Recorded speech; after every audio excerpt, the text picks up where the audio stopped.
the guys were doing a great job finding me, drop-off passes. Yeah, just taking what the game was giving me. Second row.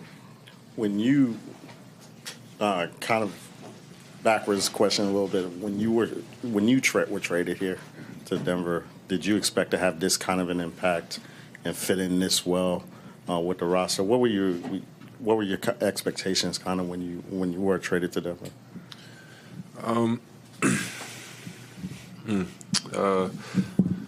Well, quite frankly, my expectations were championships for this team.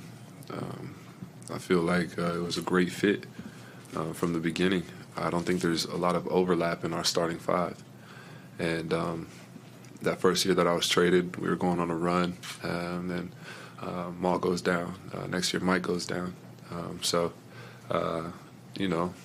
Injuries are a part of the game, but, you take those injuries out of the game. And I feel like we would have already won a championship, So it's great playing with these guys. These guys are so damn talented, just so amazing at the sport. It makes the game easy. Right. I think you had 6 dunks in this game. What allows you to thrive in that dunker position? Kind of like what I was saying. These guys are so good that I'm playing with. Jamal, Joker, MPJ, KCP.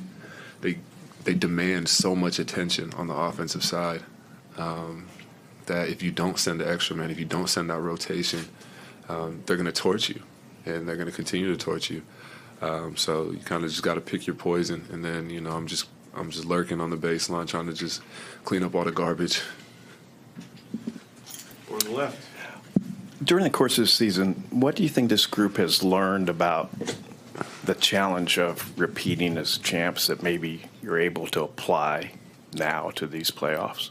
Well, you get everybody's best shot, Everybody has a little bit more energy, a little bit more juice when they come and play you. And, that's something that you have to respond to as champions. And, I think that got us ready for these playoffs. Right. Aaron, it seemed like a lot of what you were able to get at the rim, especially in the first half, was kind of a life force for you guys with the way that threes just haven't been falling in the series, whether it's an adjustment like switching on to AD in the second half of game 2 or kind of stepping up offensively. How much do you kind of pride yourself on being able to be whatever the team kind of needs at any given moment? I do pride myself on that, just doing what the team is asking me to do to help get a win. I'm a utility guy, do a little bit of everything, do a little bit of a lot. And, I take what the game gives me and I do whatever I can to help my team win. And however it comes across during the game, it doesn't really matter to me. I just care about that end result. Third row. Aaron, what do you think have been the common themes in this series and the team's ability to execute on adjustments and also maintain a resilient attitude in the second half? One more time.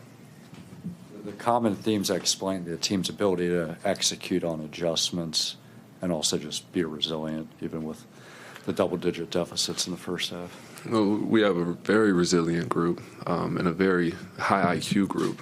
So when we need to make adjustments, we make them very quickly and we execute them very quickly. But, we don't want to have to depend on our resiliency. We don't want to keep getting down and having to fight back. But, yeah, I chalk that up to the IQ of this group. Very, very smart basketball players. What's up, AG? Good seeing you, bro. You too, man. 29-15. It's funny you said the word IQ. I was just about to say that. Me and Charlie always go over y'all plays. I didn't realize how much you guys do read and react. It's not plays that you guys are really running.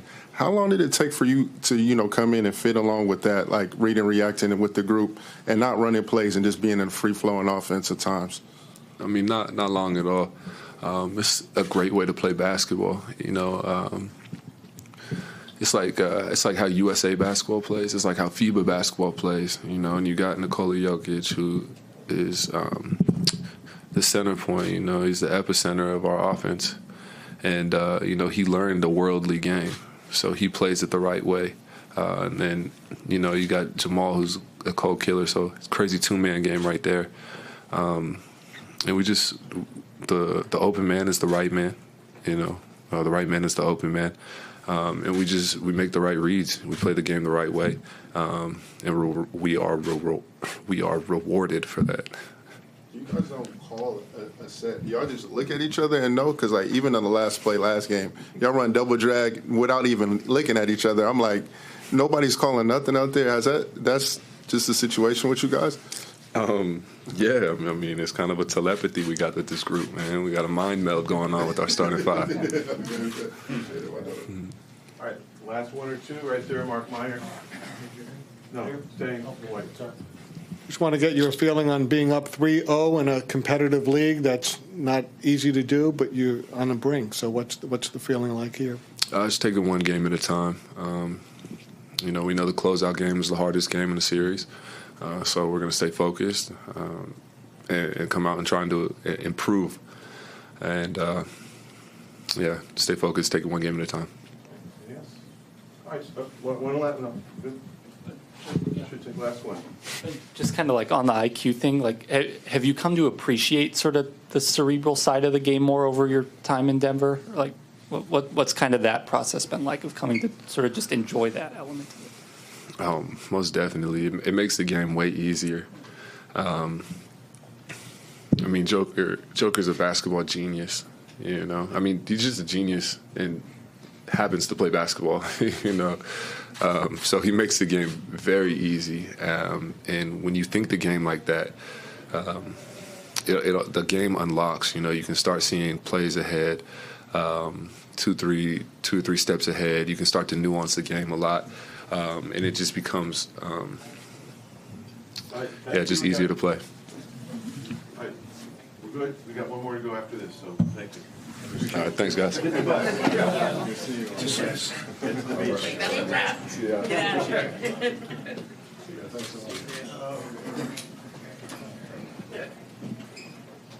right, one more player to come.